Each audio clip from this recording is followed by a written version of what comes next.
Umat beriman yang terkasih dalam Tuhan kita Yesus Kristus,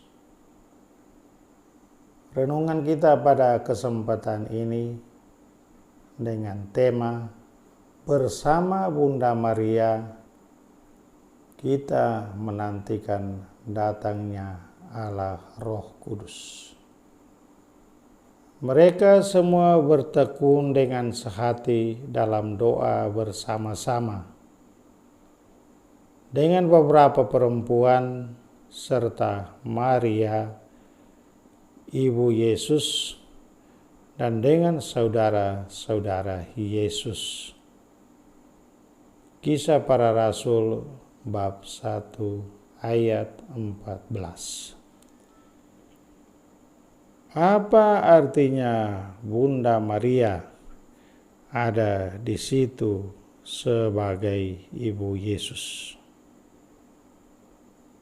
Itu artinya Bunda Maria begitu tekun, sabar, tinggal bersama-sama dengan para rasul untuk menantikan Roh Kudus yang adalah Roh Putranya sendiri, Tuhan kita Yesus Kristus. Antara Allah Roh Kudus dan Bunda Maria terjadi ikatan yang tak terpisahkan. Dalam syahadat dikatakan, Yesus dikandung dari Roh Kudus dan menjadi daging dari perawan Maria. Maka keberadaan Bunda Maria di ruang atas bukanlah sekedar untuk menghadiri atau untuk menghormati para rasul atau sebagai satu sikap untuk tidak pergi meninggalkan kelompok para rasul. Keberadaan Bunda Maria di ruang atas dan berdoa bersama para rasul untuk menantikan datangnya Allah Roh Kudus bersama dengan para wanita yang lain. Secara kasat mata, Bunda Maria memang salah satu wanita dari sekian banyak wanita yang berada bersama para rasul. Akan tetapi Bunda Maria adalah seorang wanita yang sangat khusus, sangat istimewa bagi Allah Bapa, Allah Putra, dan Allah Roh Kudus. Bunda Maria yang hadir dalam doa dan menantikan datangnya Allah Roh Kudus, dan ia menjadi semacam ibu baptis untuk membaptis hari kelahiran gereja.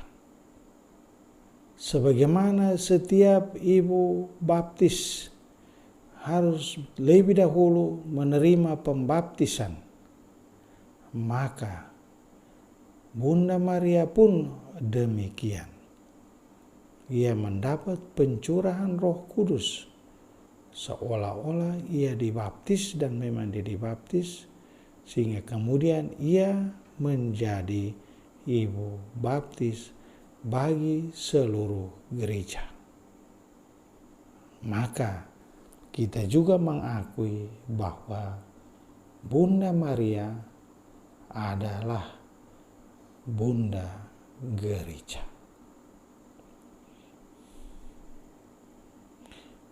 Bunda Maria diperlihatkan kepada kita dalam Kisah Para Rasul sebagai seorang wanita yang tahu berdoa untuk menantikan datangnya Allah Roh Kudus, sebagaimana dalam minggu terakhir devosi kita bersama Bunda Maria dan kepada Bunda Maria, kita juga sedang menantikan datangnya Allah Roh Kudus dalam novena kita. Bunda Maria sebagai seorang wanita yang pandai dan tahu berdoa, itu pun menjadi teladan unggul bagi kita untuk belajar berdoa. Pertama-tama dari ibu kita, Maria, sebagai Bunda Gereja, bahkan ibu pembaptisan kita. Kepada Bunda Maria dijanjikan datangnya Allah Roh Kudus, bahwa kuasa Allah yang Maha Tinggi akan menaungi engkau. Lukas bab 1 ayat 35. Kepada para rasul, Roh Kudus juga dijanjikan sebagai kuasa yang diturunkan ke atas mereka dari tempat yang tinggi. Lukas bab 24 ayat 49, Kisah bab 1 ayat 8. Setelah menerima Roh Kudus, Bunda Maria mulai memproklamirkan dengan bahasa yang menginspirasi karya dari gereja. Karya besar yang Allah lakukan di dalam dirinya. Kita baca dalam Injil Lukas bab 1 ayat 46 bahwa Allah melaksanakan karya besar di dalam diri Bunda Maria.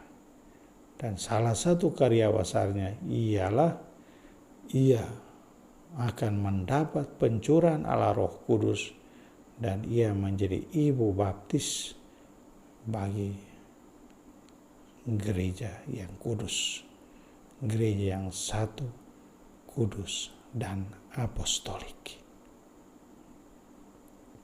Konsili Vatikan kedua juga membandingkan peristiwa